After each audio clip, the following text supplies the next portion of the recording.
I can't say enough for the impact people like you can have, Mike, on just that cascading effect of getting people moving, respecting their body, starting to create the body that they enjoy and want. It's this kind of rolling thing that you just kind of want to improve upon.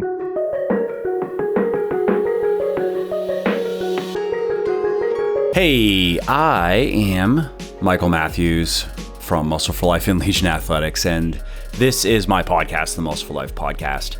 And in this episode, I interview Steve, who is a 37-year-old father of two young children who read my book, Bigger, Leaner, Stronger, and then used the program in the book to completely transform his physique.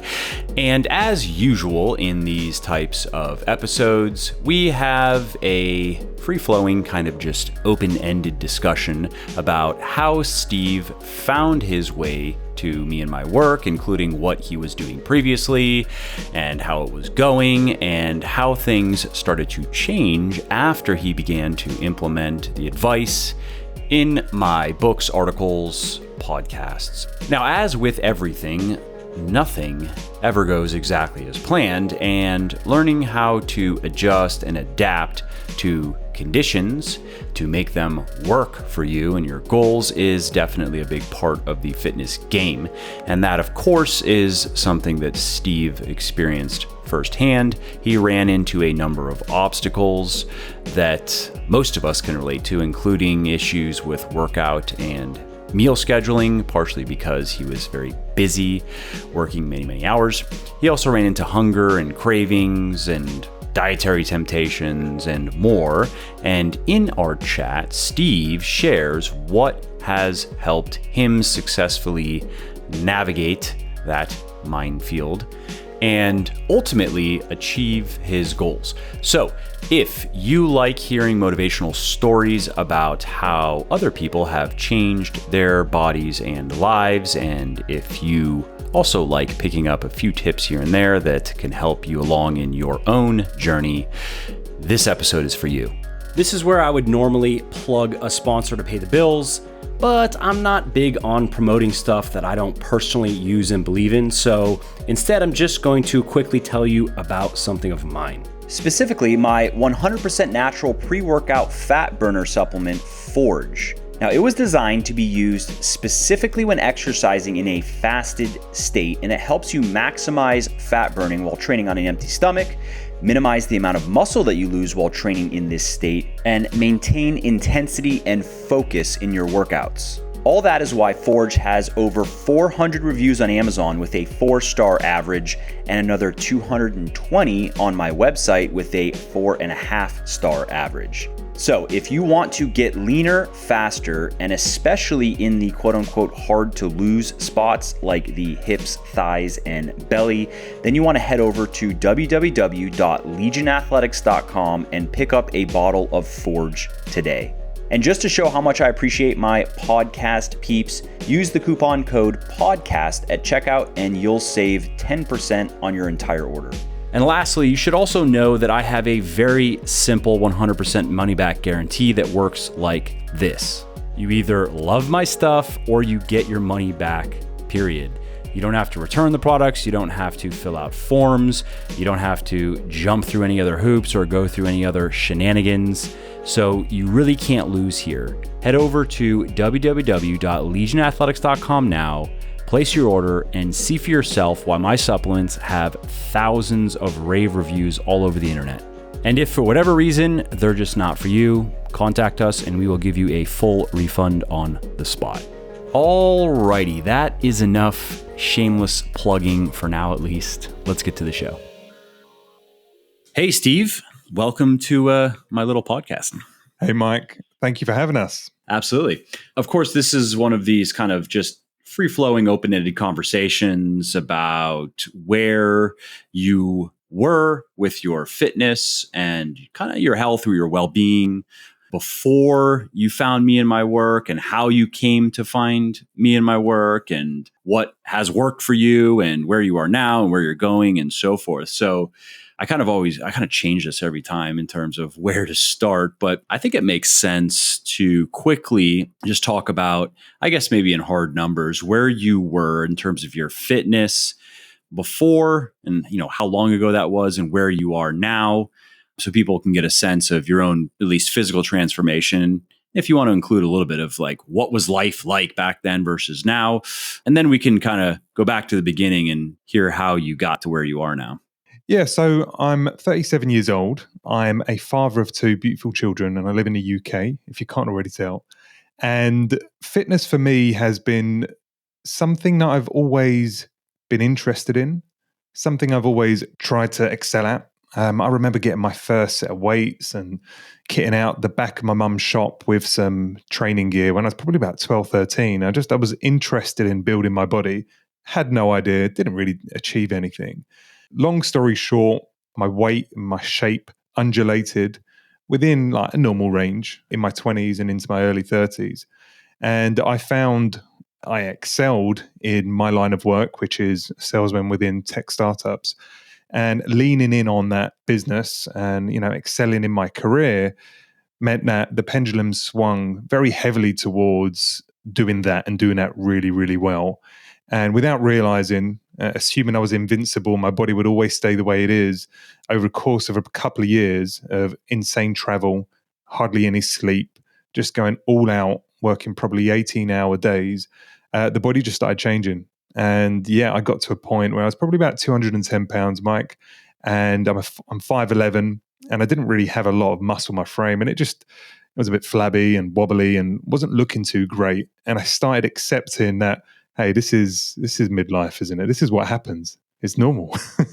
Maybe I just have to accept this is the journey my body's going to go down. And I started just kind of letting go, and it wasn't a great place to be, somewhat emasculated, not very confident. My clothes didn't look as good as I assumed they did. And that's kind of the before, but busy career, busy family life, nailing it in many areas of my life. But my health and my fitness just took second priority. Okay, and then let's fast forward to today. What are things like today? So today I'm almost the same weight. So it's 205 to 210 now. I'm hovering in about 200 pounds, give or take 5 pounds, but I'm about 8 to 8.5% body fat. I've added, by the looks of things, at least 20 pounds of lean mass. My body shape is pretty muscular, broad shoulders, developed chest, good abs. Still lots of way to go, but I'd say I'm pretty proud of how I look for a 37-year-old, and it's only the start. And much of that transformation, as I hope we'll talk about, came from a lot of inspiration from the work you've done. Yeah, I mean, obviously people listening can't see your pictures, but it's pretty dramatic. Like you said, you kind of went from like a dad bod to jacked, basically. And it's funny, though, that the weight hasn't really changed because of how many people are focused so much on weight. And I understand that's what's pushed in the mainstream, obviously. So if people were to just hear the summary of that without understanding what that really looks like in terms of body composition, which is, of course, where people like me are trying to push the conversation. Let's get past weight and really start looking at the quality of the weight, because that's the detail that makes all the difference. If I'm honest, Mike, it was almost exclusively about the weight when I started the journey of enough's enough. And it was I know when it was coming out of Christmas, and in England we don't do Thanksgiving, but we do Christmas in a big way. So we take a week out, we eat loads of food. It's pretty intense for a week or so. Lots of food, lots of drink, lots of just sitting still and gorging. And it just clicked. It clicked that this isn't right. I'd taken a bit of time away from work, enough to see what I'd let myself become. So I actually entered a fat loss competition. I started a fat loss competition in the office at the beginning of 2016.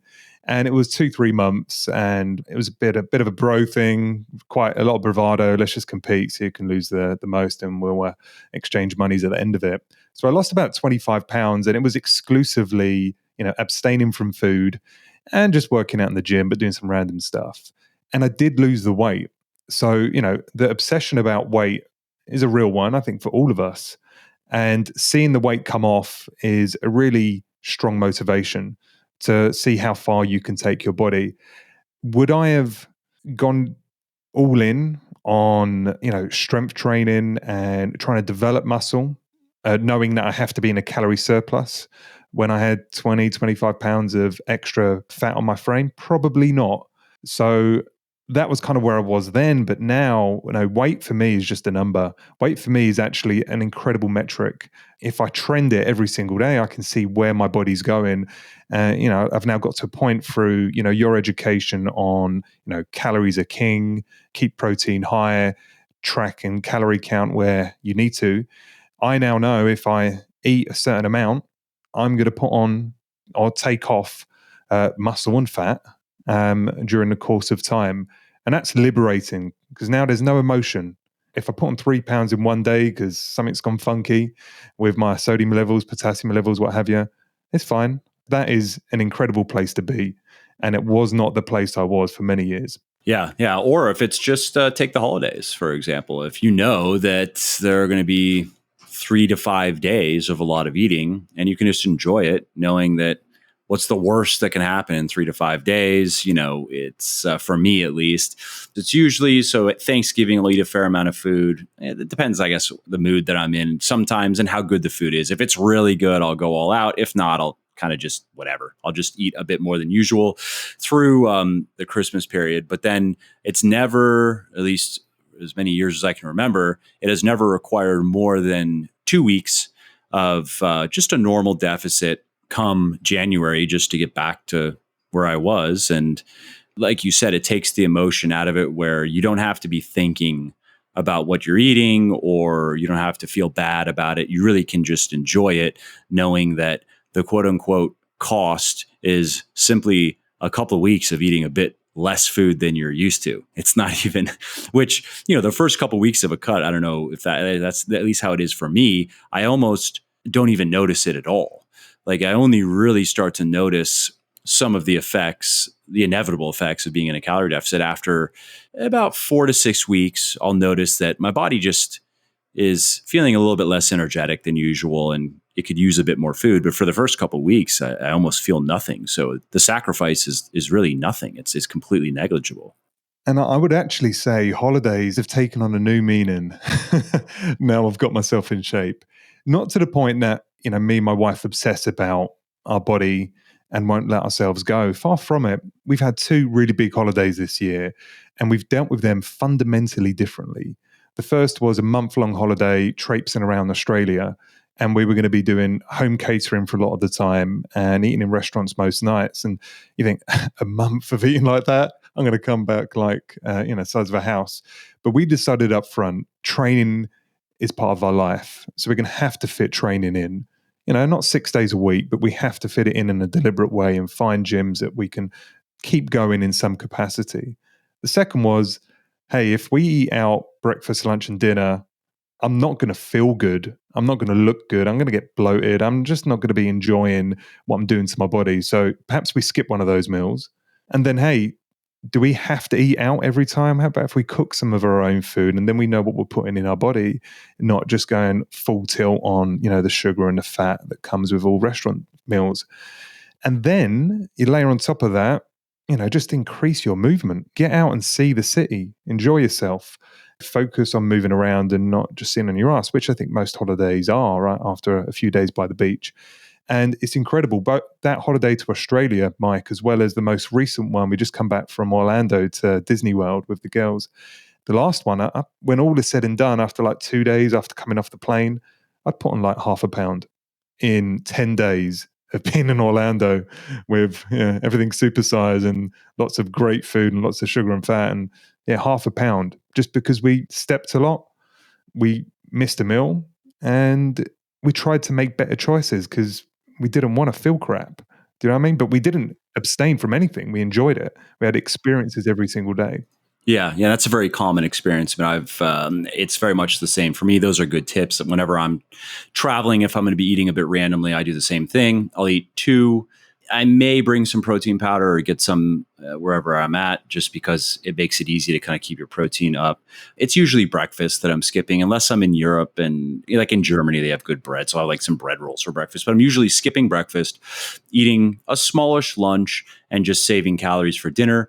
I train 3 to 5 days a week. And usually that is just finding a gym of any kind. It doesn't matter. They're not necessarily my normal workouts, but just keeping that routine in and doing a lot of walking. And I've found that if I follow those simple rules, maybe I'm not as much of a foodie as some people, but I do enjoy food. And if I'm going to go to a restaurant, I'm going to probably eat an appetizer, maybe two, an entree, and some dessert.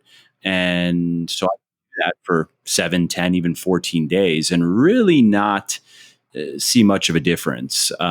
Maybe it's a Playing skills do go up though, Mike, but now you've kind of educated me to understand why they go up. I'm at peace with that. You know, if I weighed myself whilst I was on holiday, I'd probably get depressed. You know, all the extra carbs that I wouldn't normally have, all the extra sweet, high sugar stuff, having a bit too many calories and feeling bloated, right? The travel with the water retention and all of that stuff. You know, the day we got back from holiday from Orlando, I was like 3 pounds, 4 pounds over when I'd first started 10 days before. But within 2 days of normalizing, things going back to normal without going on a diet, just getting back into my normal routine and dropping the water retention and dropping the bloat because, you know, we were just eating a lot of volume. Things went back to normal. And that was so eye-opening because my previous reaction would have been, I put on 4 pounds. And then you kind of feel, well, I may as well just fall off the wagon now because, oh God, it's going to take forever to lose 4 pounds of fat. Yeah, absolutely. Going back to the beginning, how did you find me and my stuff? So I got on this fat loss challenge and I'd lost a bunch of weight, but people started saying to me, even though I was training hard, or at least in my random hard way, people were saying I was looking a little flat and they said I had no butt. And I was saying, to be honest, Steve, you're kind of on the edge of too skinny. You can see in your face, you're looking a bit gaunt, you're looking a bit empty. And I was like, yeah, but I'm slim, so it's fine. But it did etch away at me just slightly. I then went on a holiday to Dubai, and on the plane, I was scrambling around on 3G to try and find something I could download. And somehow your book came up. So I'm like, okay, let's download that. And I started reading it on the plane. And what just kind of just really, really just centered me was there was no bullshit. You were cutting through a lot of the terminology that perhaps was overly complex in industry today. And it just all made logical sense. And I'm quite a logical guy. And I devoured that book whilst on holiday. You know, within a few days by the beach, I wasn't doing anything, but I was reading your book at least. I was learning. I was writing copious notes. I was starting to reframe what my training would look like when I got back. That was the start. I got back from the holiday and I just reprogrammed everything for myself, centered around compound lifting, centered around the kind of strength rep range, and started to take seriously the idea that, you know, these compound lifts were important. And today, fast forward 2 years, like I can't fathom 2-3 weeks going by without deadlifting or squatting. Whereas before, it was all isolation work. Yeah, that sounds familiar. I think I had been lifting weights for 7 years before I first deadlifted, which is amusing. But it was, I mean, I was following just like bodybuilding magazine workouts. And at the time, that just wasn't, I don't even know if I had heard of it. Maybe I'd heard of the exercise, but I didn't know how to do one. That's for sure. It was just a row. It looked like a row, to be honest, before I knew what a deadlift was. So like a standing up row. So it just, you know, and you'd put just a little bit of weight on it. And it was like, yeah, it's just like just lifting a weight off the floor. What's the point? There's quite a lot of point when you do it right. Yeah, yeah. And okay, so you read the book and then I assume you're like, all right, I'm going to give this a go. And how did it go from there? Like, I'm curious also, and what I like to kind of ask each person that I bring on for these types of interviews is in Bigger, Leaner, Stronger, Thinner, Leaner, Stronger, in my books for men and women, I try to give my best kind of one size fits all paint by numbers approach and give them also an understanding of the basic principles. But ultimately, because people's lives are different and people's bodies are different and respond differently to different things. And some people have restrictions due to past injuries or whatever. or sometimes it's just equipment availability, things don't always go exactly as planned. And that's also one of the reasons why I've written so many articles in addition to the books and recorded a bunch of podcasts, and to try to address all of those kind of peripheral things. In some cases, it's other ways to go about it, because as I talk about and write about a lot, most of the factors that go into getting fit are negotiable. There are different ways to get to the end result. Some stuff is non-negotiable. The importance of progressive overload, non-negotiable. You got to understand a bit about volume, non-negotiable.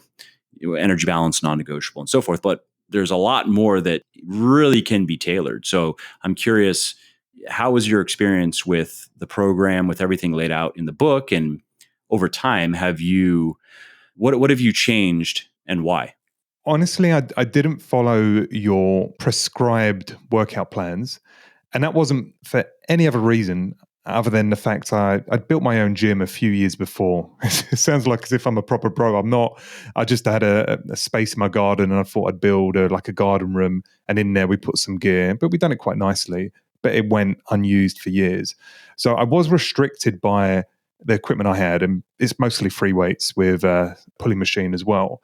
So restriction one was it had to fit and work within the machines I had.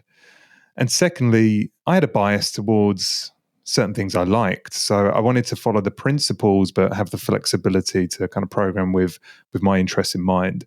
So I took your kind of template as a guide of really centering in on the compound lift being the primary focus of your workout. And then perhaps doing some DUP to get some hypertrophy action in with some isolation work thereafter, and massively simplify my workouts. Stop going from this idea that I'm hitting chest 20 different ways, doing 1,000 reps, but let's get smarter about this. How can I elicit maximum muscle growth whilst eliciting maximal calorie burn, and doing it in a way which means I can work out the next day? So yeah, I took your principles of kind of how to build a program. I took your principles of calories. And even though I understood calories, I'm not an idiot. And most people do get it, but I hadn't really thought about losing weight or gaining weight in a controlled manner. My way of losing weight was eat as little as I can and I'll lose weight. And it worked, but I was miserable as hell. Now I've realized I can just eat a little bit less, say 20% less than what my body needs, and I'm losing weight at a rate which feels great. So that was liberating, knowing that I can control those parameters in a way which doesn't feel like as if I'm missing out. The third thing was protein, or I knew I had to have protein, and my answer to that was protein shakes. But I didn't know how much I needed to have, and if I have more than that, is it just a waste of money? So knowing how to kind of thread that needle was useful, because then I was a bit more deliberate on, the kind of foods we would have to hit those numbers. And I saw it as a target versus as aspirational. And that really helped. And then I don't recall if you touched on sleep in a big way in your book, because it has been a while, Mike. But as I read that book, and then I read some stuff in and around the industry around sleep, and more importantly, recovery, the penny dropped. I hadn't realized that your kind of muscle building potential isn't really happening in the gym, but it's happening after the gym, both in what you eat and how well you recover, and recover as a function of proper downtime and proper sleep. So then the game changed. I got, the sleep tracking apps. I got the new mattress. I got the duvet, got the air conditioning, got magnesium spray, and kind of went full tilt, but wanted to fix what was basically a chronic disrespect of sleep. I was probably getting 4 to 5 hours a day, and I was just tired all the time. As soon as I started sleeping well, I was lifting more. I was progressively overloading. My body was responding. The size that started to come, and I just felt more alive. So they're probably the fundamentals from your book, Mike. Calories, the protein, progressive overload, compound lifting being a foundational part of each workout, having that full body element, and then respecting strength. Now really focusing on getting strong. And it's changed everything. It's changed everything about my relationship with the gym, my energy, my vitality, my excitement for life.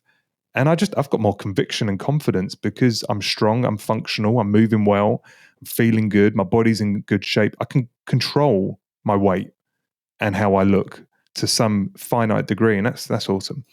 Yeah, that point on sleep really is something that in the third edition, I talk a little bit about the importance of sleep in the second, but I give it a bit more. I mean, I don't belabor it, but I give it a bit more attention in the upcoming third editions of both Bigger, Leaner, Stronger and Thinner, Leaner, Stronger, because I mean, there's the science of, and we know scientifically how important getting enough sleep is, but I think it was worth giving a little bit more words to, even though the book's already fairly long. But I think I've done a good job pulling out some stuff that's good information, but probably doesn't need to be there, and replacing it with stuff like a bit more on sleep and a few other things to more directly address questions and suggestions that I've gotten over the years from readers, which I've kept a running list of, a spreadsheet for each of the books. Whenever people bring up points that make sense to me, I put them into a spreadsheet for the next update, along with my own ideas. And sleep was one of them, because I've also experienced it myself. I guess I could say I'm grateful for, I had a good run so I'm 34 now. I had a good run in my late 20s into my early 30s where I was sleeping perfectly. I now have 2 kids. That doesn't automatically mean bad sleep forever, but you're not going to sleep as well for the first bit. It's just the way it is. And I have experienced firsthand what you read about in the literature, or maybe you hear other people's stories.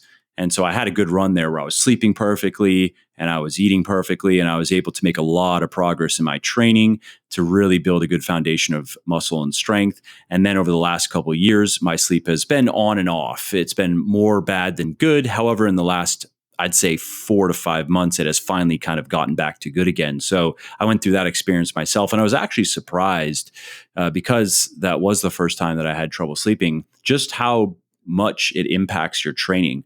Just for everybody listening, I mean, if you are not sleeping well right now and you're finding it very hard, if not impossible, to progress in the gym, that's probably why. If your diet is right, if you're kind of like, why can I not? Yeah, so what? I'm not sleeping that much. Is it really that big of a deal? Yes, it really is. Even if you do a good job coping with it without a bunch of stimulants in your daily life and you just kind of go. I guess I'm kind of that way, but in my training, it really, I was actually surprised how much that was it. That was where the progress stopped. Once I was consistently not getting enough sleep. And now that I am getting enough sleep again, all of a sudden I'm progressing again. And it feels, you go in the gym some days and you can just feel it. Like you're rested, you feel strong, energetic. You're like, I'll bet you I'm going to progress today. I'll bet you I'm going to beat last week's numbers. I can just feel it. And then sometimes you get in the gym and you're like, this is going to be a grind. And you're warming up and it just feels heavy. That was every workout almost for a couple of years. Just everything's heavy, really have to grind and push just to kind of maintain. And that's a direct consequence of sleep hygiene. I agree. You don't know if you're someone like me who think you are invincible and it's beast mode and you're going to work as hard as you can, crank it out, work 16 hours a day and try and have a bit of a life and eat and go to the gym and do all of that stuff. It does take its toll. But if you perpetually live that way, especially if you're young, you don't notice it. As you start getting older, and I mean, mid to late 20s, it started to creep in for me, but definitely as I got into my 30s, this now started to become really obvious in terms of my ability to perform, my patience, my compassion, just generally how I was showing up. But I didn't know it was the sleep. It was only in retrospect, once I fixed the sleep, I realized just how much mental, capability I was leaving on the table for the gym and everything else in my life. But the mental game is huge. I think it's probably the biggest part of the sleep thing that I've benefited from. But, I've learned from you and others that, your body is synthesizing and rebuilding most when you're asleep because it's not having to do anything else. It's turning off all the other processes and it's allowing protein synthesis to maximize. And once I got my head around that and realized that is the kind of quote unquote the best anabolic window your body has, I was not getting enough of it and the quality was rubbish. So I was like, okay, right, if I'm going to work my nuts off 4 to 6 days a week in the gym, I've got to get the sleep on point. Otherwise, I'm kind of wasting my time. So I'd say that whole piece, mental and that kind of physical recovery, has made a huge difference. And then, and I don't know if you want to talk about this, your app has really helped, Mike. Oh, yeah? How so? Please do share. So I kind of became a bit of a fanboy, Mike. So I read the book, Bigger, Leaner, Stronger, told the missus to read Thinner, Leaner, Stronger. She got a lot of value. I then read Beyond, Bigger, Leaner, Stronger. And this was all great. And I think it was either in between those two books or maybe shortly afterwards, I just felt it was a bit clunky writing stuff down on paper. And it was very difficult for me to trend and see visually the progress that I was making because it was on scrappy sheets of paper. So I did have another app. I don't need to call it out, but it was okay. It just wasn't particularly modern, and it didn't have what your app has in terms of simplicity and a good user interface. Using your app has really helped me center in on progressive overload. It almost feels like it's the foundation of the app, that the app wants you to focus on that more than anything else. And as a result, that has been the outcome. I can focus on progressive overload, not just being what did I lift in terms of raw weight last week. Okay, it was 110 on the bar, 110 kilogram on a bar. Let's go to 115. That is one metric. But what about if I just done more volume? But calculating volume on the fly is difficult. Whereas your app helps describe daily or weekly overall volume. And then I can start thinking, okay, this week or this session, how do I just improve my volume? A couple of reps, another set. If I failed too soon for whatever reason on that last set, hey, maybe I'm going to do another set slightly lower, just get some reps in so I get my volume up from last week. That's made a huge difference. Yeah. No, that's really, when I was going into that project, obviously, as you know, I was like, I want to build something specifically for weightlifters who kind of know what's most important. And of course, that is maximizing mechanical tension. That's the progressive overload side of it. And then we know that volume is also very important, frequency less so, of course, but we're actually working on, my brother-in-law is overseeing the whole project. He's doing a good job. We're working on a complete overhaul of the app, which I'm actually really excited about because it's going to get a whole new look and feel. And we're also going to be tweaking some existing features based on feedback, adding some features, and we're just going to make it the app 100% free. So for anybody listening, if you're not familiar with the app, it's called Stacked, Stacked, and you can learn about it at getstackedapp.com. And currently, it's a free download and you can use it for like 20 workouts. And if you like it, it's a one-time upgrade fee of like $5. I'm just going to get rid of that. I guess the reason why, if you wanted to just get into it and get using it, the reason why to do it now is it's going to be a bit of a process. We are about 3 weeks into it, and it's going to take 4 to 6 months because we are really overhauling its kind of stem to stern and keeping all the stuff that people like, but just making a lot of those things even better, and then adding some stuff that people are requesting. And it's going to become 100% free because I figured at this point, I think it just makes the most sense. I don't really need to directly make money off of that. And I would rather have it be something that generates a lot of word of mouth and goodwill where people are like, damn, this is a really cool app and it's free. And in the future, maybe I would add an in-app store where people could buy programs. I think that could be cool. They wouldn't be expensive, but let's say I reached out to Mark Ripito and said, hey, Mark, I want to put your starting strength programming into the app, work out a deal with him where he gets a royalty on every download. And you go, I want to do starting strength for a training block or phase or mesocycle. So I want to do, let's say it's, 3 months, and you just couple taps and you pay a nominal fee. And then it not only downloads the workouts, but it actually programs it all out for you because, of course, it knows your numbers. And that's it. You don't have to fiddle with anything. You just go to the gym and start. So that's probably how I would look at monetizing it in the future. But in the short term, at this point, I've already spent way too much money and time on it. So I might as well maximize it, what I was thinking, and just throw some more money and time at it and then just make it free and see what people think. I have no idea how popular it is, Mike, in terms of the overall ratings on iTunes. Maybe you can talk to that in a second. But what I've liked about it is, I can't remember, I think it was called JFit or JEFit that I was using before. Yeah, I used to use that. Spent a couple of pounds and it wasn't expensive. I still have it somewhere on my phone, but it felt a bit dated. It had a huge library of exercises, and I think they had some videos as well, which for newbies might be useful. I don't think you have that feature. But what I liked about it is for people that have become enabled and understand basic programming or want to put their own program together, I found yours was the easiest to do that. You could say, like, put your own workout in there, put your own exercise in. I don't care. You can call it whatever you want, tell what muscles you train in, and you can configure the whole thing. So if you want to have an app that tracks your progress and you want it to be your program, whether you got it from a third party, you built it yourself, your app does that. It does it well. It visualizes your progress. It helps you understand where you need to go to. I think you can improve upon that, but it's doing a great job.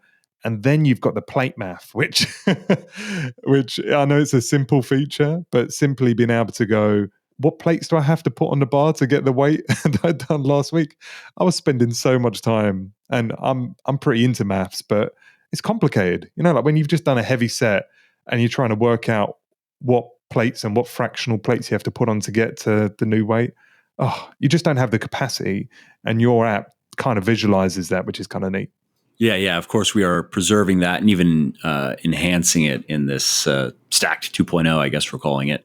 So yeah, let's pivot to your work, because you've turned all this into a vocation.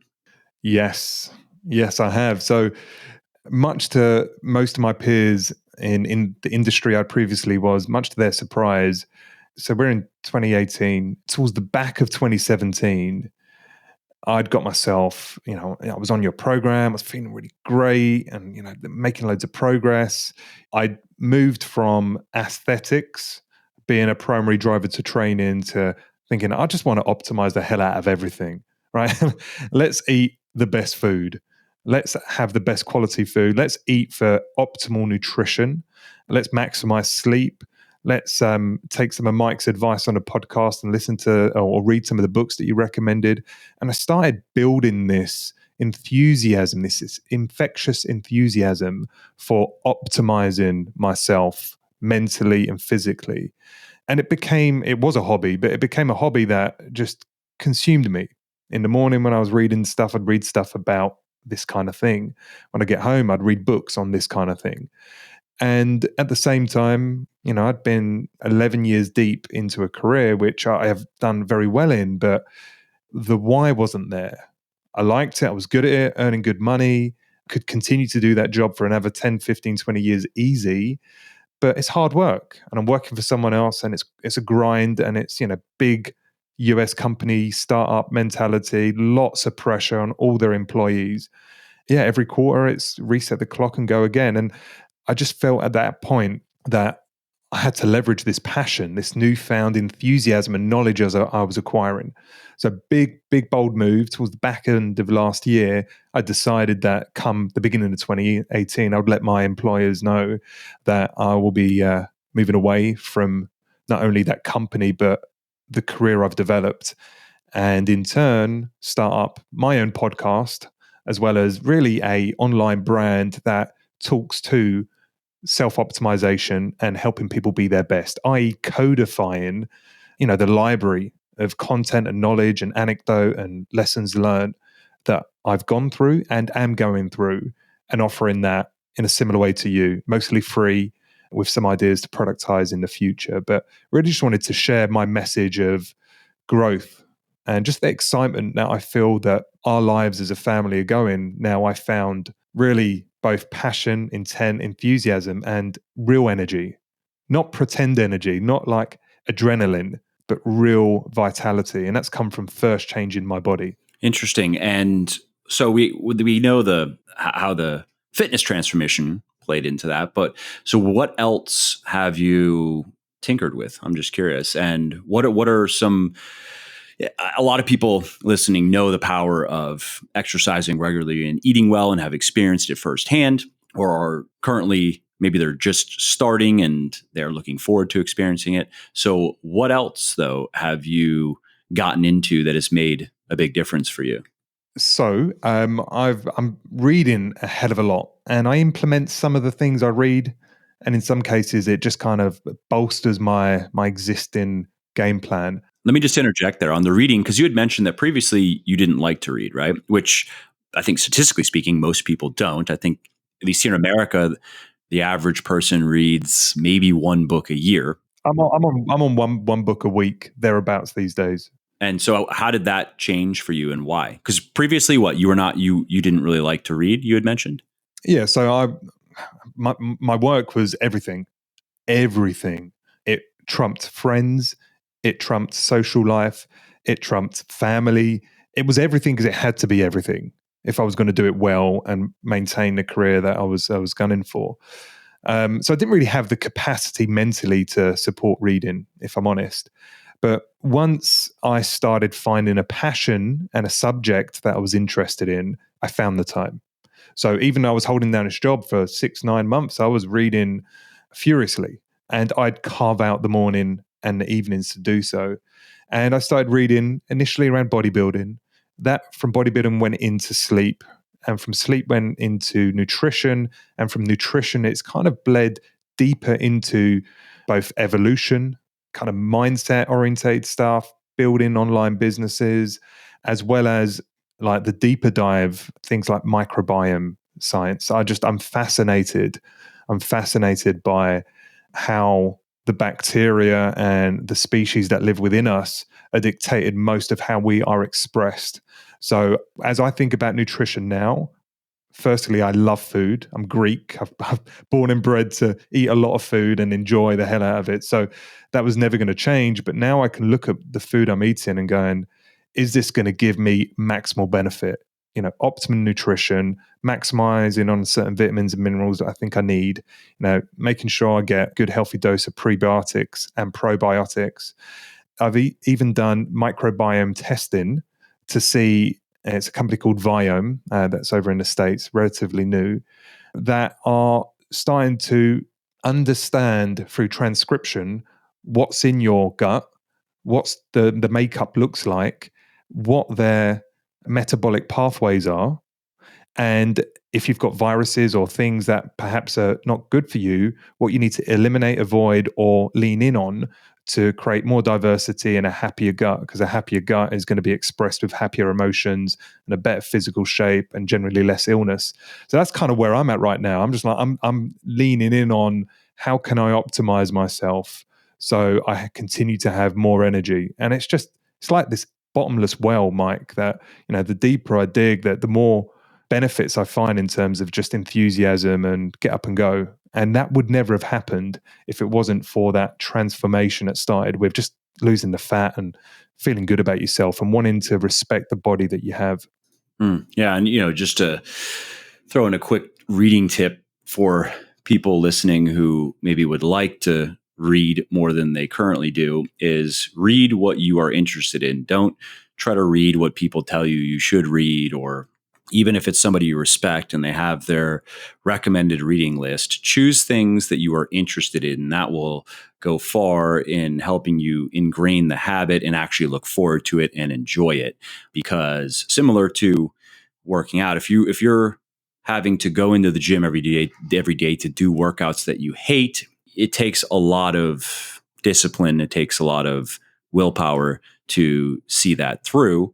And even if you do, and that's fine, that's great if you have the grit to see it through, that's cool, but it didn't have to be that way. Like, you could have made it more enjoyable, which even for people who pride themselves on their ability to just do whatever it takes and do what needs to be done, that's great. And I admire that and I respect that. But I think it's also worth putting a little bit of thought into, and again, if we're talking about training, making those workouts, we might as well make them kind of fun too, if we can. And similar to reading, depending on the purpose, if you are, in your case, you're wanting to build a business. So maybe that means that you are going to end up reading some books. Like, for example, anybody who wants to build a business, I recommend that you educate yourself a bit on the financial side, which many people don't. They're not inherently interested in understanding P&Ls and balance sheets and even just basic concepts like gross profit or EBITDA, net profit, things like that. But it makes a lot of sense to slog your way through it, because if you do understand those things and your business does end up doing well, you're going to save yourself a lot of headache and you're going to make yourself a lot more money. There's a book that I recommend actually for people that are listening. If I've sold you on upping your financial game. What is it? It's like, yes, Simple Numbers, Straight Talk, Big Profits by Greg Crabtree. An example of a book that is worth reading for anybody who is in business for themselves. It is not full of jargon, and it's not just some expert pontificating and, just trying to prove to you how smart and expert he is. Anyways, I just wanted to throw that tip out there because I know I hear firsthand from a lot of people who ask me, they email because they know that I have a habit. My habit's very simple. I wake up at 5:30 or 6 in the morning, and I go in. I have an infrared sauna, and I just go sit in the sauna. I mean, first I normally have to go to the bathroom, but I start reading. I read on my phone. I like to read digitally because then all of my highlights and my notes and stuff are synced to the cloud, and I can pull them out and put them into Google Documents, which I do. I have one document per book I read, blah, blah, blah. And so I wake up early and I just go sit in my sauna and I read, usually for, on average, I'd say 40 to 60 minutes every morning before I go to the gym. And then most nights I'll read for 20 to 40 minutes before going to sleep. And that's it. Now, it's a simple habit. And I don't even keep track of my progress. I'm not tracking how many pages. I'm not getting too overly, I'm not personally into the whole quantify everything, because I think I have a general good sense of, I'd say, the trajectory of the different areas of my life. And while I do, maybe I could benefit from quantifying things more. For me, it seems a bit unnecessary. So I don't track how many pages I finish every day. I do keep a spreadsheet of all the books that I read every year. And I also track how many pages are in each book. So I guess that's the level of tracking for it. And I just like to see that I'm getting through. It's more than most. Yeah, it's true. That's true. Actually, now that I say it, I'm like, that probably actually sounds a bit ridiculous to many people. But so I can then look at approximately how many pages am I getting through. But as long as I'm putting in the time, and it really depends what you're reading, because I read a book recently that was okay, kind of a random recommendation. It was called Willing to Fail, kind of just a fun story of a dude who built a junk hauling business and started some other businesses. I've read a fair amount of those types of books. So I didn't have any big aha moments, but I appreciated the effort that went into it. And I appreciate the guy's story. Seems like a cool guy. And so that book, I think I read in 2 sittings because it was just very conversational. And if you were to put it into a text analyzer, it was probably at maybe an 8th or 9th grade level. So I wasn't in the dictionary really at all. And so that book I just kind of burned through. But I'm reading a book now on the history of the Federal Reserve called The Creature from Jekyll Island. And that book is a bit, I'd say it's somewhere in the middle. Like there are some books. There's a book that I'm also reading. Usually I just do one at a time, but I got into this other book for some research for a book that I'm writing, which is the 2nd edition of Beyond Bigger, Leaner, Stronger. It's called Thinking in Systems.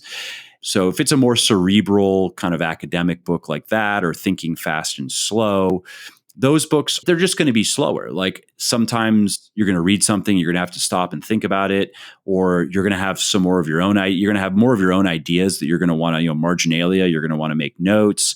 The vocabularies are going to be different and you're going to spend more time clarifying words.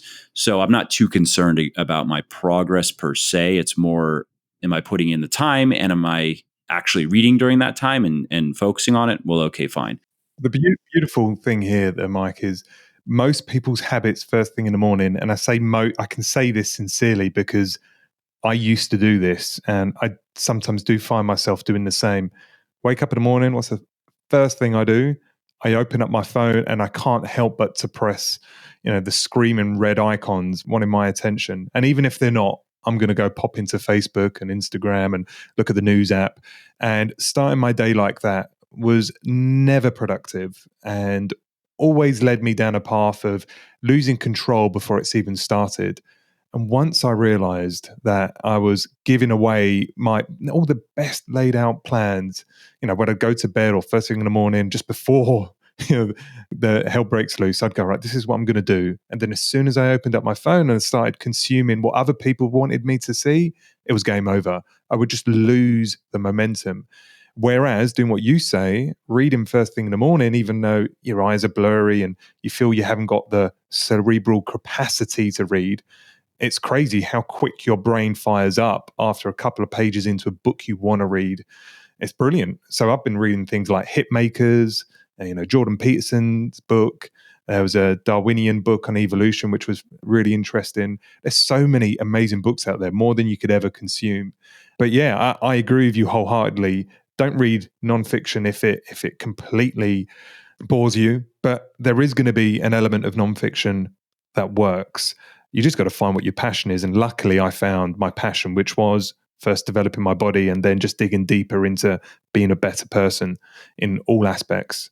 Yeah, and another tip just to share for either finding what is most interesting to you or something that you really want to dive deep into, or if you already know what those things are and just kind of vetting all the potential books that are out there. What I like to do is first, before I read a book, I see if a book summary is available on the websites that I use are Blinkist and Get Abstract, although I know there are a number of others, but you can check the main ones that are out there.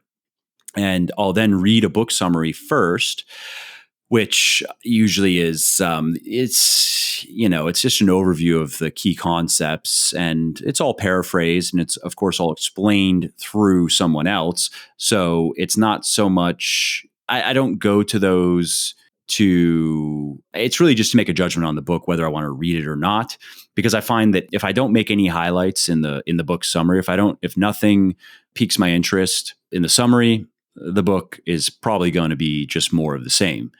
Whereas if I find the summary interesting and I'm highlighting things and I'm like, ooh, I like that. That's an interesting idea. Then chances are I'm going to like the book.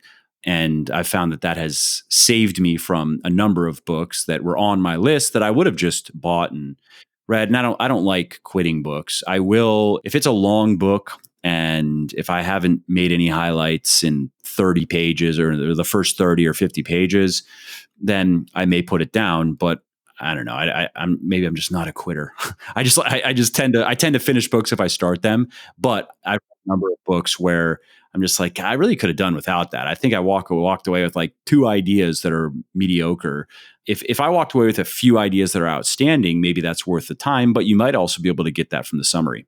And I would just say that, listening to podcasts is probably the biggest book referral kind of source for me. Listening to you and, the likes of Mind Pump and, as the list goes on, I listen to about 10 or 15 kind of fitness and health, wellness type podcasts. There's always guests. And if you like that guest and you like their concepts, that's the book for you. And I've read some phenomenal books that have come from just hearing the author speak for half an hour. So it's kind of all interplays. So yeah, anyway, I know this isn't supposed to be a book review discussion, but we've both found our passion in that. Should we talk about, if you're interested, my kind of health status before and after as well? Is that? Tell us what did it look like before and after, and what was that experience like? So another thing that I haven't mentioned, Mike, was some of the changes in not just energy, but digging a little deeper into what that means for me. I was unknowingly living with a bunch of health issues, let's call them that. And it wasn't just, putting on visceral fat and, being a bit frumpy and not feeling good about myself. I had developed, for quite a long time in my life, I developed quite an episodic expression of psoriasis and, kind of scratchy skin and, scratchy scalp. And that was plaguing me for many years. I'd also started to develop a little bit of vitiligo, which was quite rare for Caucasians. It was just a little bit on my face. Interesting. I thought that was like a congenital thing. I thought something you were born with. I didn't know you could develop it. Well, some books I'm reading says it can be developed through, a chronic nutrition lifestyle that perhaps doesn't, that leads to too much inflammation and because it's an autoimmune condition. If you kind of rear up your immunity and it starts fighting back at foods that shouldn't be in your body, through time, that inflammation can be expressed in various ways. And one way could be vitiligo. So I had psoriasis, I had a little bit of vitiligo, and without knowing, I was experiencing very low testosterone. And how that was showing up was, as soon as I'd come home from a hard day's work, I'd want to feed heavy and feed big. So the wife would help me out, make me a massive spag bowl, spaghetti bolognese, or a huge pie, and I would devour the whole thing. And in part, it was probably the food I was eating, but because I was just fatigued and my testosterone was low, I'd fall asleep immediately after eating and be spark out for an hour or so, and then come to, and just the rest of the night would just be a daze. My sex drive was just on the floor. And generally, I just didn't feel very masculine. So had a testosterone issue I didn't know, but was experiencing the symptoms. Had psoriasis, and this vitiligo was starting to express itself. And fast forward to today, which was, cleaning up my nutrition, which I think is the biggest part, moving my body well, getting enough sleep and respecting my body and not just beating it up all the time. The psoriasis is gone. Don't have any flaky skin in my scalp anymore. My testosterone levels have lifted up, but they are still borderline low, but I don't have any of the symptoms. Which then you would argue maybe that, that would be an argument for that you don't have low testosterone. I mean, there is obviously an absolute number that by all standards would be considered low, but that's kind of a moving target. You know what I mean? Person to person. And normally you need to have symptoms of low testosterone for that to be the actual diagnosis, because you will have guys at, let's say, 400 NGDL who at whatever age, let's say 300 to 400 in their 40s, maybe even 50s, and totally fine. And you have other guys, same absolute testosterone levels and free testosterone levels, but who are experiencing symptoms. So there's a bit of a mysterious side to that as well. Yeah, we've got more to learn, but yeah, I definitely was getting the symptoms of not feeling very manly and not having that testosterone to peak me up. I felt, to be honest, if I look back in retrospect, my life was being run almost exclusively on adrenaline and cortisol. It was just that fight or flight, make shit happen, push through, forget the fact you're tired, just make it work. And that did work for many of my years, but it started to really show up in my 30s. And, I'm proud to say that, those symptoms have now gone. The psoriasis is gone completely, flares up in the winter ever so slightly, but nothing like it did before. And whilst the vitiligo is, by the looks of things, still there, it hasn't got worse. I think it's declining, albeit, I think I'd be a revelation if I was to say that. So I don't want to go out and say, I've cured my vitiligo, but it does seem to be contained. So I can't say enough for the impact people like you can have, Mike, on just that cascading effect of getting people moving, respecting their body, starting to create the body that they enjoy and want. It's this kind of rolling thing that you just kind of want to improve upon. Once you start getting some benefit, you want to get more benefits. And I'm sure there are many of your customers and audiences that have gone through a similar journey of really just wanting to care for themselves once they've got themselves in shape. Yeah, no, it really does fundamentally change. It changes you. It changes your experience of the world around you. It changes your attitudes. It's just been interesting having a lot of conversations with a lot of people, not just on the podcast, but mostly actually via email since the beginning, to see how people have been very surprised at how their entire outlooks have changed just by getting in shape. And there's the straight psychological stuff, and there's also the overlap into the physiological, where, like, take hormones, for example. Whether we like it or not, our hormone profiles can profoundly influence our perceptions of the world and our ideas and our attitudes and really who we are as people, which is funny, but that's just the way the body works. And so, yeah, it's interesting to have those conversations with people and have people kind of improve in ways that they never thought they could even improve. They thought that they were always just this way, and that's just the way it was. And we don't know. We don't know. I mean, this is a Petersonian idea, but it's something I completely agree with. We really don't know what we are ultimately capable of, and that goes beyond just physicality. We can estimate it, at least in terms of what we are physically capable of, but beyond that, we really don't know what we're capable of. And I totally agree that getting your body healthy and fit, you don't have to be super jacked or super lean, or you don't have to be necessarily even as into it as we are, but by getting your body healthy and fit. So if you can just be healthy and fit by normal, you go to a doctor by just normal standards, you have a good body composition and you get some blood work done, everything checks out, and you have the basic boxes ticked in terms of healthy living and just basic life hygiene.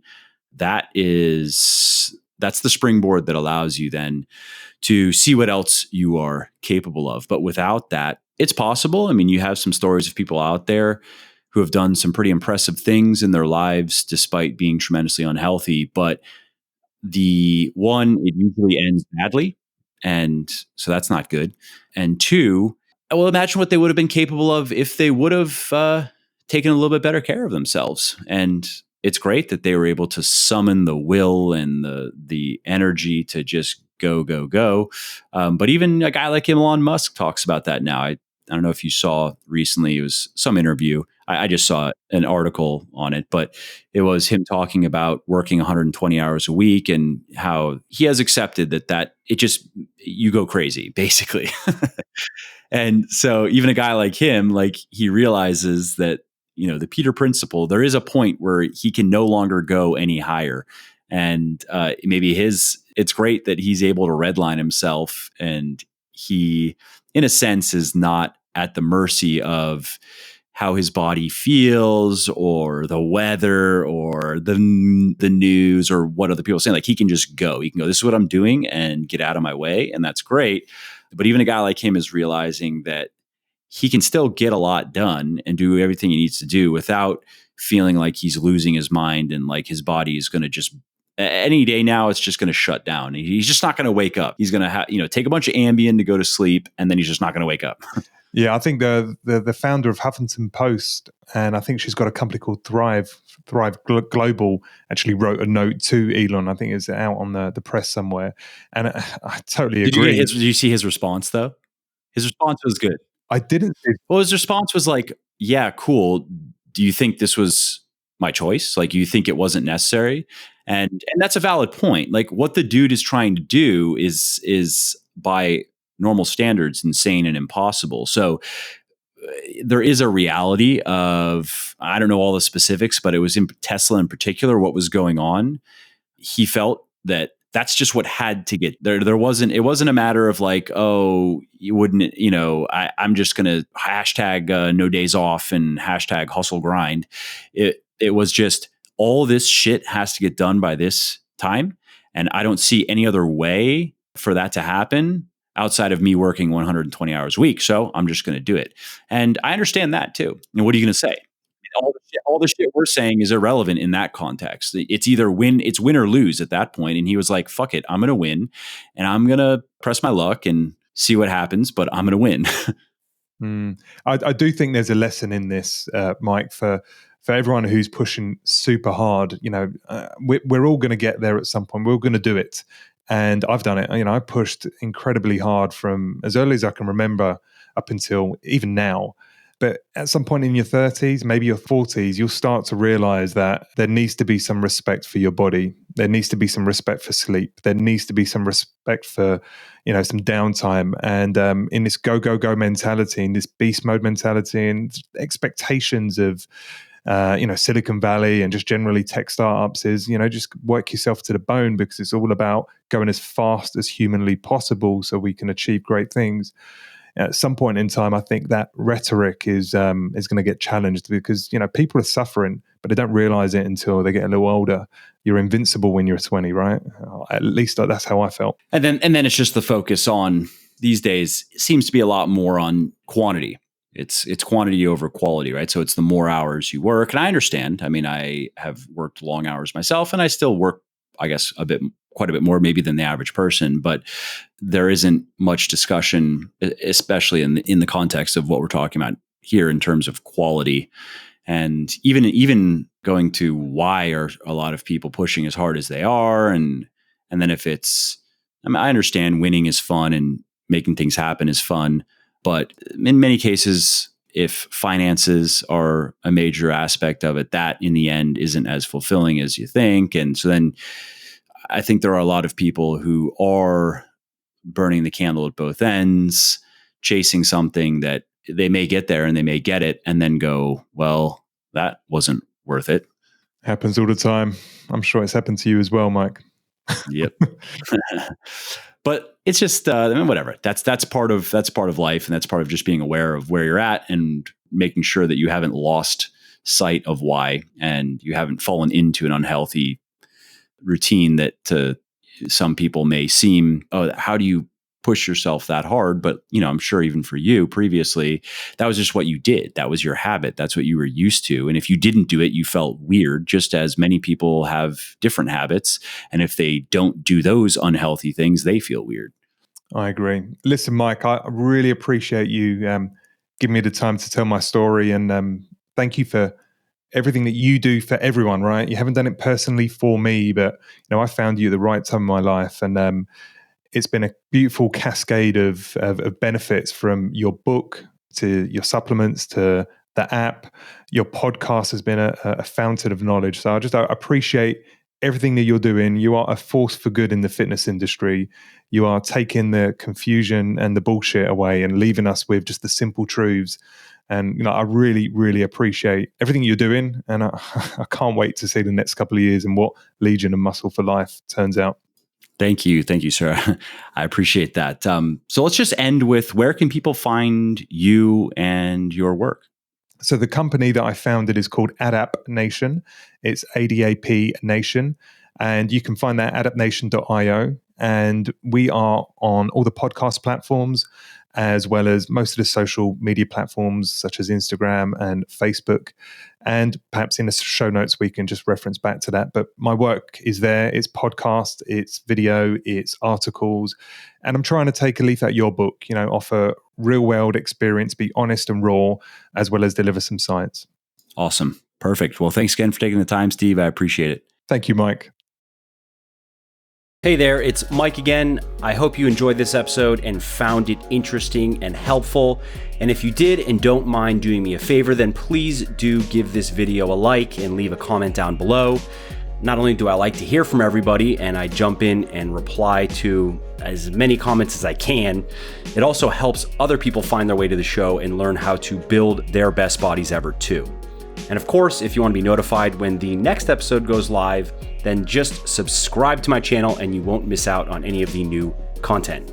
Lastly, if you didn't like something about the show, then definitely shoot me an email at mike@muscleforlife.com and share your thoughts on how you think it could be better. I read everything myself and I'm always looking for constructive feedback, so please do reach out. Thanks again for listening to the episode, and I hope to hear from you soon. And lastly, this episode is brought to you by me. Seriously though, I'm not big on promoting stuff that I don't personally use and believe in, so instead I'm going to just quickly tell you about something of mine. Specifically, my 100% natural pre-workout fat burner supplement, Forge. Now, it was designed to be used specifically when exercising in a fasted state, and it helps you maximize fat burning while training on an empty stomach, minimize the amount of muscle that you lose while training in this state, and maintain intensity and focus in your workouts. All that is why Forge has over 400 reviews on Amazon with a 4-star average and another 220 on my website with a 4.5-star average. So if you want to get leaner faster, and especially in the quote unquote hard to lose spots like the hips, thighs, and belly, then you want to head over to www.legionathletics.com and pick up a bottle of Forge today. And just to show how much I appreciate my podcast peeps, use the coupon code PODCAST at checkout and you'll save 10% on your entire order. And lastly, you should also know that I have a very simple 100% money back guarantee that works like this. You either love my stuff or you get your money back, period. You don't have to return the products. You don't have to fill out forms. You don't have to jump through any other hoops or go through any other shenanigans. So you really can't lose here. Head over to www.legionathletics.com now. Place your order and see for yourself why my supplements have thousands of rave reviews all over the internet. And if for whatever reason they're just not for you, contact us and we will give you a full refund on the spot.